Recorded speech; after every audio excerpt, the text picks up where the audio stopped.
All right, good afternoon. Welcome to Glendale City Council Workshop Session, June 14, 2022. The meeting is called to order. I'll ask our clerk to go ahead and do a roll call. We are missing a council member at the moment, so maybe by the time you get done, he'll show up. Councilmember Clark? Here. Councilmember Hugh? Here. Councilmember Malnar? Councilmember Tomachoff? Here. Councilmember Turner? Here. Vice Mayor Aldama? Present. Mayor Wires? And I'm here. Okay, so if you'll take note, if he shows up, I'm expecting him to be here. I haven't heard that he's not going to be here. If you'll make note of that when he does get here, that'd be great. With that said, just for an announcement, item number 2 is not going to be heard during the workshop, so we'll go ahead and introduce item number 1, if you would. Council item of special interest, Monopole update number 3. Good afternoon, Mayor, members of the council. Here to provide our staff report today will be our Director of Engineering for Glendale, Don Bressler. That item going to executive session. Mayor, thank you, Mr. Is the number 2 going to executive session? No, just it's got some things got to get worked out. Yeah, not going to East. Thank you, Mayor. Thank you, Mr. Phelps. As the clerk indicated, this is the 3rd update that we are providing for this item. This started as an inquiry specifically about a monopole that's located at Fire Station 157, and over time the council's had successive questions and comments and consensus about a variety of different things. Most recently on March 8th at the workshop we provided an update, and at that time the council had directed or had consensus around 6 follow-up items.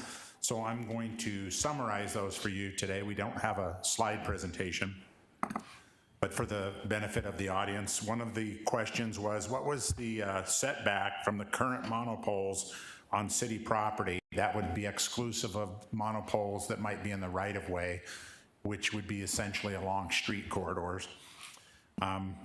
Those setbacks prior to 2019 was 300 feet by code.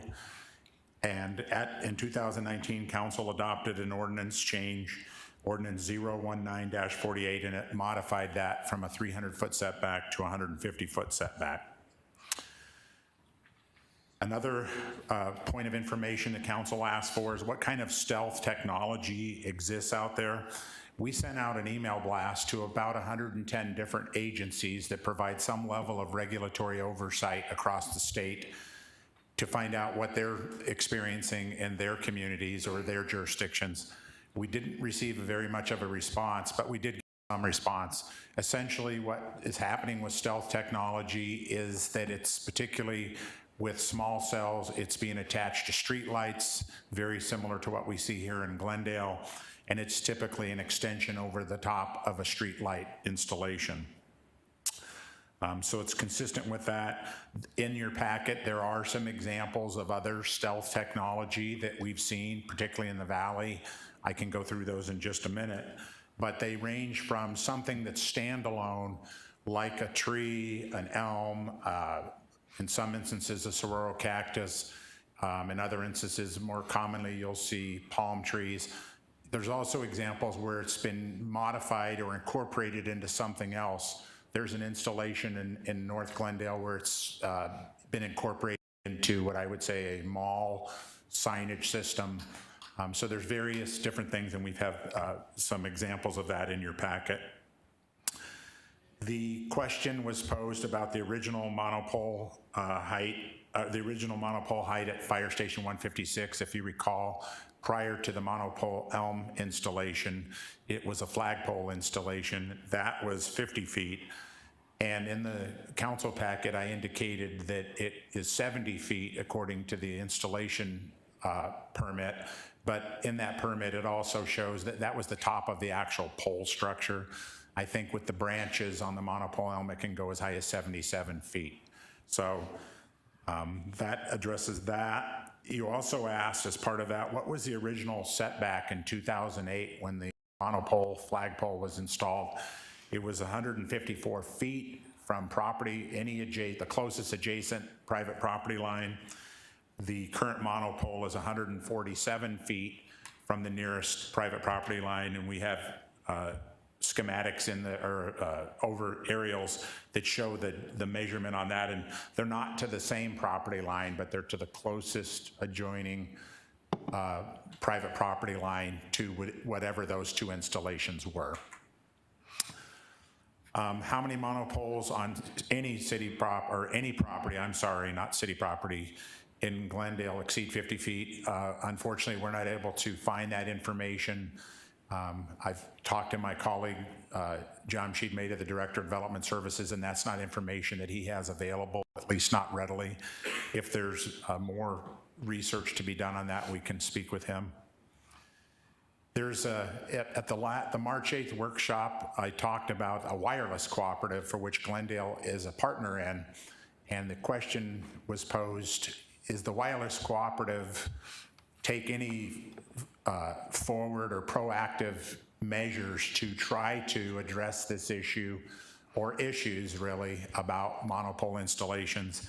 And I've been told by our deputy city manager, Mr. St. John, who's familiar with the cooperative, that yes, they do have staff, but typically that organization has not taken that, or made efforts in that regard.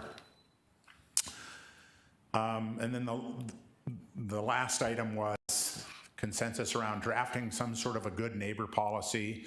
In your packet, we've identified basically 4 guiding principles that I do want to go through, and then a number of procedural considerations that if we're directed as staff through consensus to come back with a draft policy, it's indicative or emblematic of sort of how we would approach it. It's not a policy, it's not a draft policy, but it's just laying out, these are the kinds of steps that we would see. But the guiding principles are that a commitment of good neighbor intentions by requiring a more robust setback. Staff came up with an example of 750 feet, which is roughly 10 times the distance, the setback distance from a large monopole installation. That's not prescribed anywhere. We don't see that it's necessarily being prescribed by other jurisdictions. It's simply a guiding principle to talk about if we go forward in this regard, that we should be looking at some logical way to determine what constitutes a reasonable setback.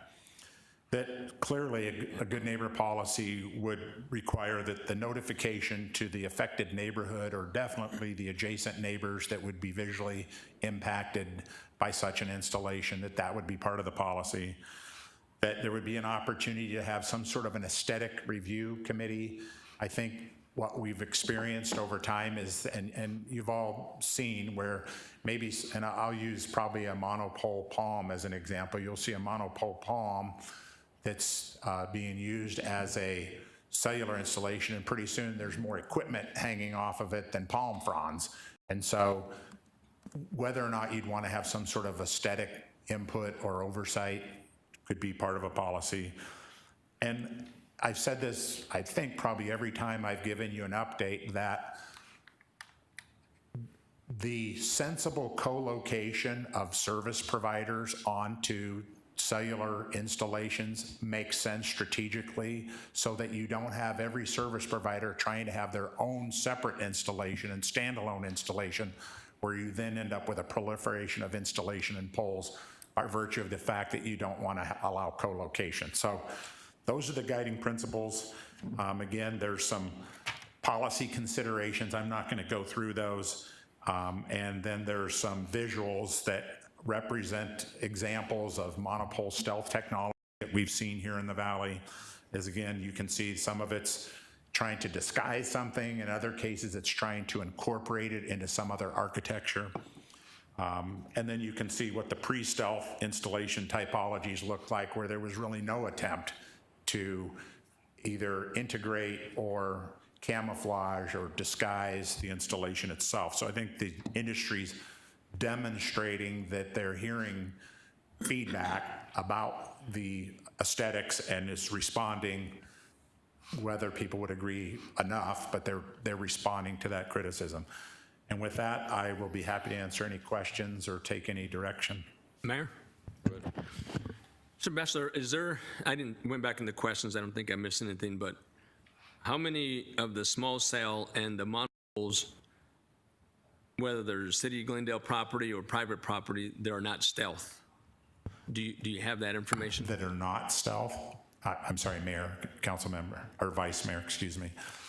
I don't know. I'll make a note of that to find out, but I would say it's more common that they're not stealth than common that they are. Okay, and the reason, thank you for taking a note. If you can find out, and then if however many there are, between 1 and 5 or whatever it is, what's the process to go back and make them stealth? If you can find that out for us. And there is a significant improvement from what they used to look like to what they do now, so thank you. Thank you, thank you, Mayor. Kind of piggyback off of Councilmember or Vice Mayor Aldama's question. At some point, I don't remember how long ago it was, but I know we adopted a policy to incentivize by process, basically requiring it to be administrative approval for stealth or disguised towers. And I don't know where we are, if we are still doing that, but I mean, that's one way to, I think, to incentivize,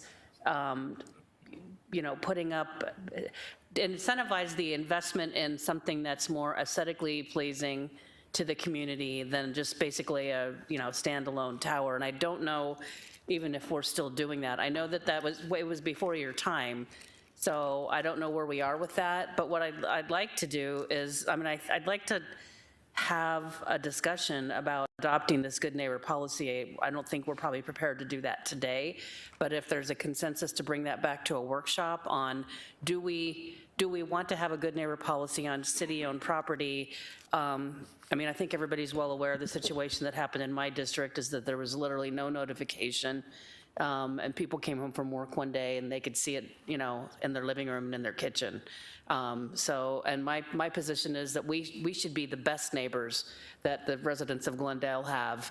And so, what a good neighbor policy would consist of and what it would look like. I don't know the answer to that right now, but I think that, at least for me, I'd like to at least have that discussion on, do we need further setbacks? Do we have different requirements? Maybe, more disguise or certain more aesthetically neutral things if they're going to be in close proximity to residential homes. But I don't think, like I said, that we're prepared to have that discussion today, but I'd like to have that discussion. Thank you, Mayor. Any other questions? Go ahead. Thank you, Mayor. To follow up on that note too, I just want to make sure that we recognize that regarding that Station 156, the tower, the original tower, as you pointed out, was 50 feet tall, and it was in a location that it was basically in the line of sight from maybe one backyard, maybe two. But when it was relocated, not only was it 20 feet taller, it was 5 or 6 feet closer to the property lines, and it's now in the direct line of sight of 7 backyards. So I'm just saying that we can do better, should have done better then, we can do better in the future, particularly if we memorialize it with policy or something else like Councilmember Tomachoff is asking for. There should have been more, as I would call it, situational awareness as to what the impacts were going to be from relocating and making that taller. Thank you. Go ahead. I'm glad you brought up the idea of a good neighbor policy, and I would definitely like to pursue that, I guess, at a future workshop and flesh it out. Councilmember Tomachoff is correct. We are the advocates for citizens, and it's one of our responsibilities to protect their interests, not the interests of the cell phone companies. So I would definitely like to pursue a good neighbor policy. Thank you. Mayor, Go ahead. this is good government at work. Council members found an issue in their communities, brought it up to staff, and our staff went out and researched it.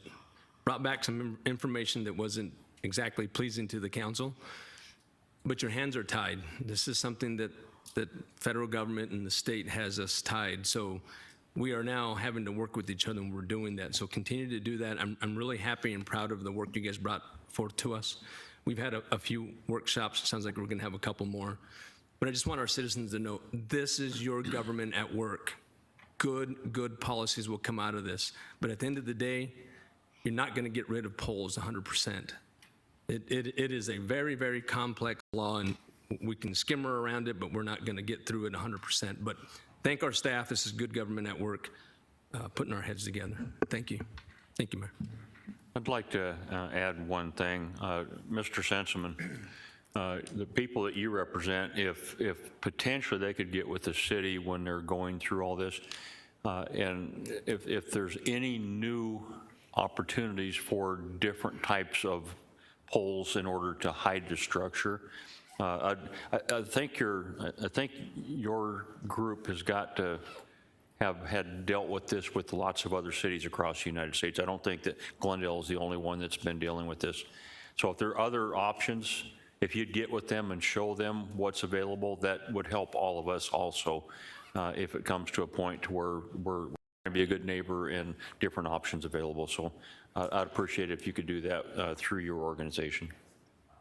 Thank you, Mayor. And I don't know whether this would actually be part of a good neighbor policy, but to revisit what do we have in place, and can we offer expedited permits, and can we compensate the contractors for better aesthetics, because I understand, it all comes down to economics and cost. So if they're able to save time or save money on, getting the work done by the process that we as a city have in place, is there some adjustments we can make to our process to incentivize the industry to, focus on the aesthetics? I mean, this is kind of almost I hate to use the term NIMBY, but I mean, really, everybody wants 5G, everybody wants fast internet. We all understand the demand that the industry is dealing with from people all across the country, but honestly, a lot of the aesthetics of the things that are going up are really not pleasing to the residents of the communities. So, I think we can work better together on, my perspective is, and I sit on the committee for National League of Cities and Towns also for this, is that we want to be supportive of the industry, but we want to protect the aesthetics of our community also. Thank you. All right. Is that it? Okay. Mayor, thank you. Okay, very good. Item. Well, I don't have any items. What's our next item? Is that it? City manager report? Go ahead, City sir. manager report, sir. Yes, I have 3 items. We did send out an announcement. Just wanted to highlight again that yesterday ASM Global had announced that the Gila River Arena had experienced a record-breaking attendance and the highest grossing month of May in the arena's 19-year history. Over a 2-week period from May 9th through May 21st, the arena welcomed over 63,000 attendees, hosted 4 premium concerts, and a championship boxing event that was televised nationally. As the venue continues to transition into a full-time concert and event venue, we continue to stay optimistic and confident that the arena will see many more record-breaking months over the next few years. And just want to publicly acknowledge the great work that ASM and their team have been doing in terms of drawing events to the arena, and we've got an excellent partner there, and this has benefited not only the restaurants but the hotels there in the entertainment district. Last week, the Commercial Real Estate Development Association, many of us called NAOP, is the umbrella organization, held their annual Industry Awards event at the Arizona Biltmore. And it was exciting for us to see a number of Glendale projects that received recognition, including some of the highest awards that were given out. For example, the Retail Project of the Year for the entire state of Arizona was the Arrowhead Jaguar Land Rover Dealership and Service Center that was developed by the Van Tuyl Company. The Project of the Year for spec industrial buildings of over 500,000 square feet in size went to the G303 project, and that's now fully leased to Lilly. The General Contractor of the Year was Layton Construction, and the nominated projects that they suggested for their award was the White Claw, the Red Bull, the RNBA, and the Ball project out in the Wolf Logistics. The industrial owner developer of the year also went to Van Trust, a Larry Van Tile company, and their projects that were nominated included the Amazon and the Building 2VT, which are all in Glendale. And then Architect of the Year, Butler Design Group. They were nominated for Project 303 Logistics and White Claw. And then finally, the Project of the Year for the state of Arizona, over 500,000 square feet, was the White Claw development. So all those were things that were there. And just as a reminder, our success that we've had, I think, here in Glendale has been that we've been fortunate to have great relationships with great partners. And the fact that so many of the people that we've been working with and establishing relationships with the econ development and with our planning development services team shows you this, because this is how they recognize themselves within the industry. The last item is just we have, and so this is consistent with our city policy on the disposition of city-owned property. I want to notify the council that we have received 2 unsolicited offers to purchase property, and those will be discussed here shortly in executive session. And with that, that concludes my remarks. All right, very good. City Attorney's report. No report, thank you. Council item of special interest. Next on the agenda is just that. Each council member has the opportunity to indicate topics they'd like to have discussed by this council in the future. Councilmember Clark, have you any? Nothing at this time, Mayor. Thank you. Councilmember Hugh. Nothing, Mayor. Councilmember Milner. Nothing today. Councilmember Tomchow. Yes, Mayor, I do have one item. I'd like to have a discussion about aligning development of city-owned property with our existing policy of sale and disposition of city-owned property. If there's a proposed development to take place on city-owned property and those discussions are happening, I'd like to have a discussion that policy aligns with the existing policy of transparency that we have for sale or disposition of city-owned property. Thank you. Councilmember Turner. Not today, Mayor. Vice Mayor. Yes, Mayor. Last week, city manager and I, including Ms. Jessie Peterson, held a community meeting with regard to the City Hall remodel and the Murphy Park remodel, if you will. In that meeting were about 60 individuals. Our city manager and I put out a lot of information and received a lot of questions. There's a lot going on in this project. And there's a lot of asks from different directions and different areas of downtown. So being the representative of downtown and where this project is going to be, I certainly know it's not just the project that I'm championing, it's everybody on this council. I'm very supportive of the project, and I will continue to be, and I want us to be a progressive city, and I want it to be a progressive project. I did realize after last couple of days that I don't know a lot about the project. Therefore, I'd like to have an item of interest, and I will scope that out with our staff at a later date, hopefully soon. I have a couple asks, but they won't be all the asks. And some of these the city manager already has. What is the plan for our trees? How many trees will be removed and which ones and why? What is the plan for the signature bricks in the park? What are we going to do with them? When are we going to do that? Will council be part of the design of the building? Will there be separate meetings, or will we be meeting in public or those executive sessions? What is the relocation plan and the cost to do so, and why? We need explanation of that, and everybody needs to know that. We need to know more about the project as a council. Again, I don't foresee myself having any regrets for this project. I think it's a great project, a much needed project, and I can't wait for it to come to fruition. I look forward to meeting with Mr. Phelps or his staff to further outline this ask. Thank you. Okay. I have nothing to add, so next step. Mayor, may I express my support for Vice Mayor's council item of interest? You can, but it's not really necessary. Thank you. Okay. Is there a motion to go into executive session? So move. I have a motion and a second to go into executive session. Any discussion? Hearing none. Any conversation? None? Okay. All in favor, vote aye. Aye. Any opposed, vote nay. Appears the ayes have it. Do have it. Council meeting is in recess for exec.